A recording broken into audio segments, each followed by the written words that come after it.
Hello everyone, welcome to Epic Dyes. I'm Ken Epp, hello, and today I'm doing my tri-fold zigzag.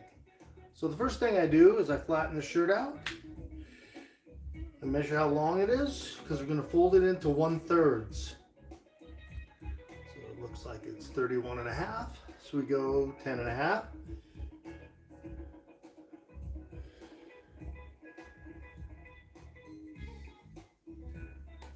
Our first mark. And this is pretty rough. It doesn't have to be exact. We are doing ice dye today.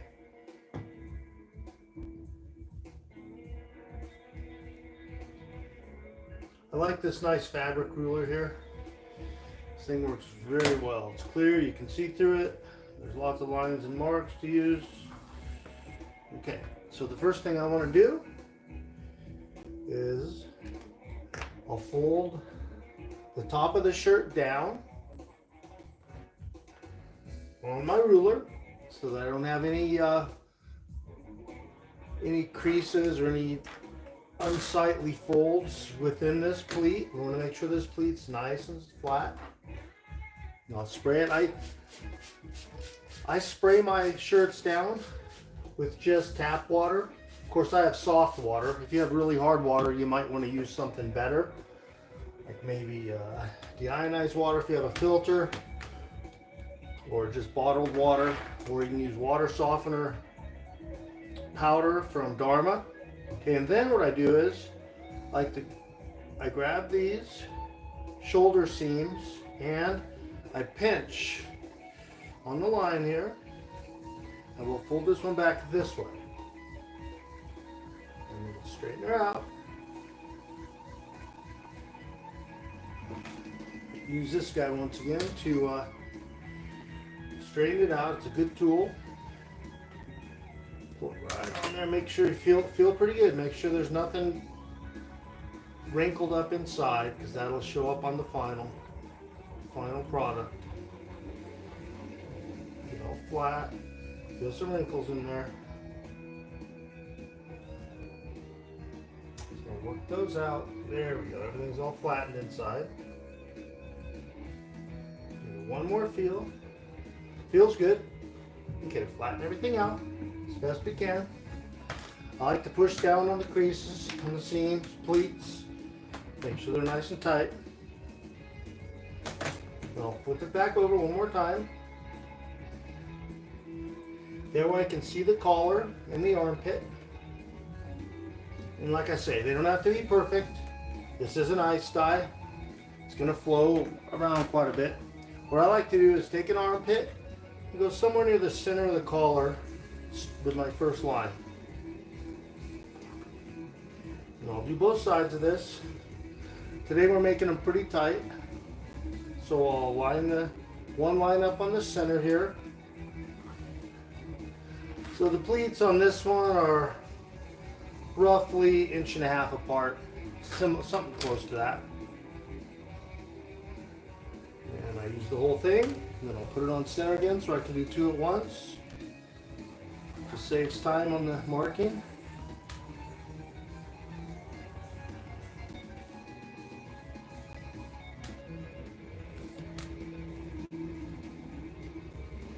If you guys are wondering what music this is live Humphreys McGee. Love those guys. Good jam band.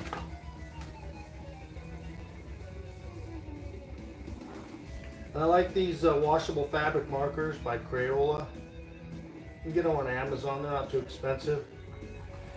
You end up with a lot of colors that are maybe too light to use for this, but I use all the dark ones so you can see them better.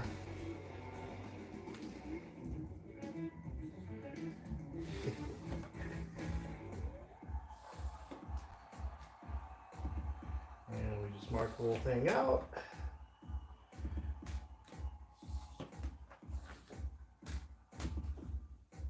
That's about right. Okay. I'll stand up during that part so I could be over the top. I like to sit down while I do my pleating. It's just much easier. Everything's right in front of me. Don't have to bend over, hurt my back. And so I just turn it to some way that the pleats are straight in front of me, pleat lines. I got my little tweezer here with a blunt end. Make sure everything's good. Up underneath, you want to pinch really good. Make sure all the layers of fabric are nice and touching. The dye flows by wicking through the layers of fabric that are touching. If they're not touching, it has a hard time getting through. And so we just go through and start pleating it.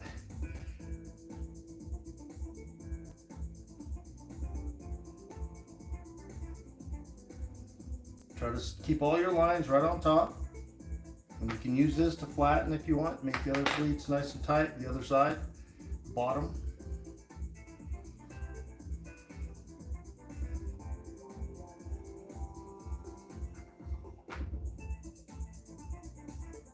And I'll go as fast as I can here just to try to kill the boredom. You might want to go slower and make them more accurate.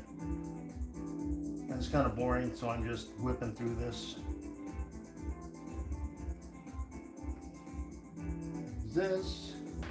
Pull this over here underneath to try to keep everything aligned.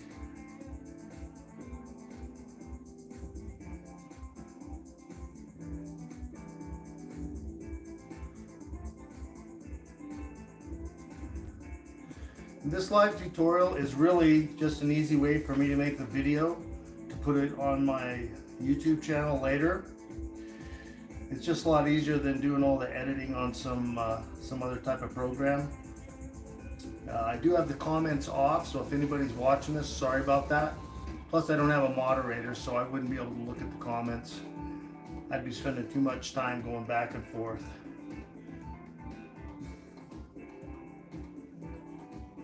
So there you go. So we get these all pleated nice. Like I say, I'm doing this kind of fast so it doesn't bore you too much. On the end here, I like to wrap it around. That way there's a nice flat area to place the powdered dye. Because I do dye under ice, powdered dye. And I do not pre-soda ash soak. I will sprinkle soda ash on top of my dye and again on top of my ice. And on this particular one, I place the ice cubes. I run my dye perpendicular to these pleat lines, and then it'll be on an incline, and then I will place my ice cubes singularly on top of each layer of dye so that they don't blend too much. They're separate, distinct colors as much as I can. It makes a more interesting shirt. Some blending's nice, get that flow. If I wanted to really blend it, I would just get a bunch of crushed ice or cubes and put it right on top in like a gutter or a trough of some sort, right on top of the dye, or on top of the dye and the garment afterwards. I would just pour it on. But in this particular one, I like to be pretty careful. Place the dye nice and tight, and I leave space between the dye when I'm placing them as well. You'll see, this is part one, it's just the fold. Part two, I'll do the dye placement.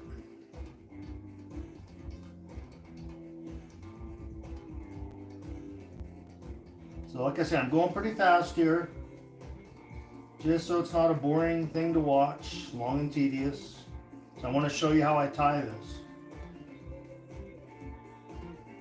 I don't tie my sinew tight on this one.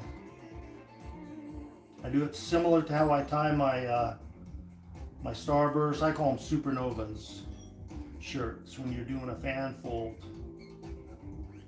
From either the side or the center. If you leave it loose and you incline it, you get the nice flow, the nice spikes from the flowing dye colors.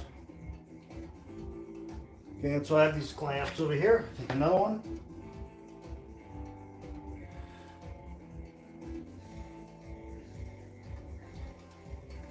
And when I'm all done, I'll go back through with this and I'll make sure that everything's aligned up inside the folds. I like to fold the end over. Because if your little bit of fabric is too thin out here, you can't place powdered dye. You just can't do it. And so with this, I just used sinew. It's not a big deal. You use string, anything you have. I like the wax sinew because the dye doesn't soak into it and absorb and then make a mess out of your nice garment. Sorry, I didn't pre-do any of this. These things are all kind of knotted up. Anyway, here's a slip knot. I tie a little slip knot. I just do a granny knot, and so it slides. Well, that one's not going to work. I'll do a new one. I'll show you how to do it. Pull it under,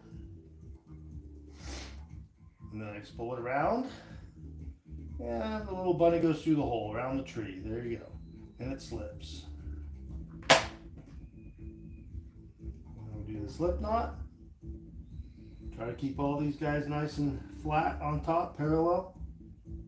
Or nice and flat. So you can place your die. And get that started. And I'll pull these guys up. Get this going.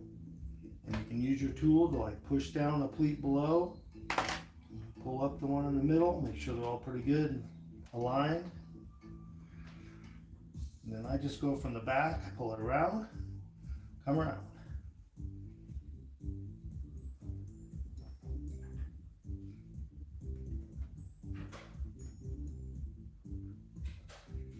See, it's not pulled really tight.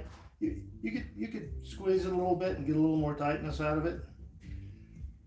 Practice, trial and error really helps on these kind of things. You'll make, first one won't be perfect. You'll figure it out how you like to do it. A lot of personal preference in this stuff.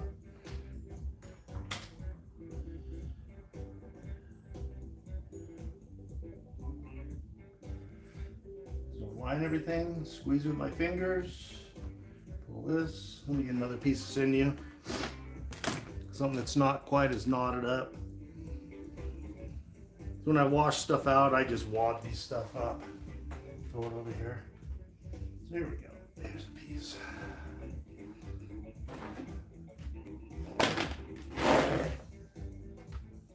And I can make I tie them together here. I just lay them side by side.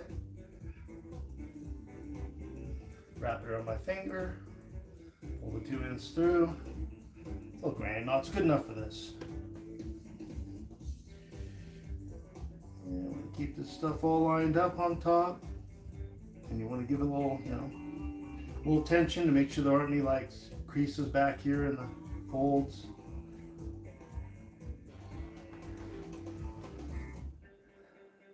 And I like to put the sinew on these parts that stick up like this. The way it holds it in tight, and the dye will wick. Because as the ice melts, right, it makes the dye flow.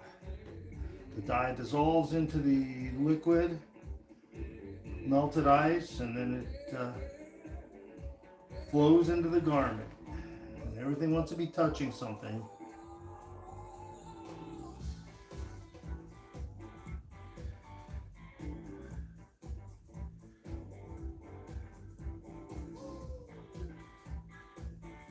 And so you can see how I do this. It's just pretty straightforward.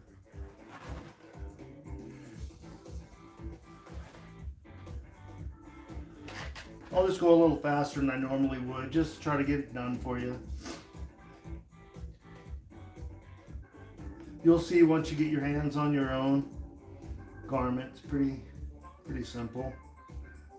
Okay, so this one is an extension of that. So that folds out like this.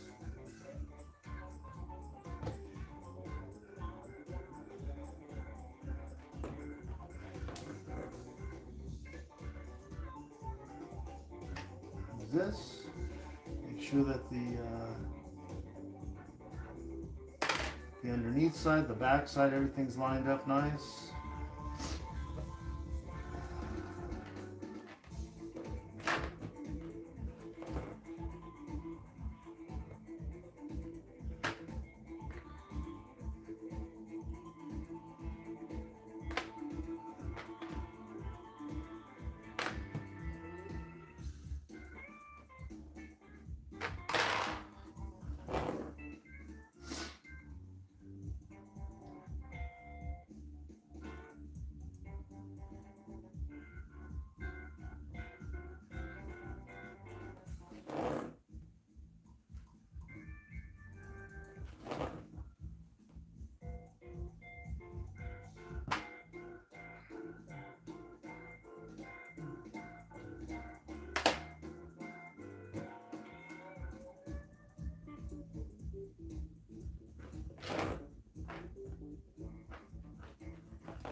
All right, take the clamp off once we get here.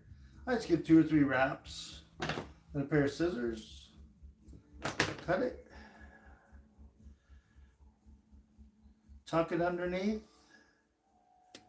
And just pull it. So it's like a little knot. It stays. Got a little problem here. We'll just back this guy off a little. This little corner didn't quite, this guy's sticking. So you can use a rubber band too. If you don't feel like going back and moving this. And just move the piece of sinew, it's fine to hold it in. Everything wants to be tucked in.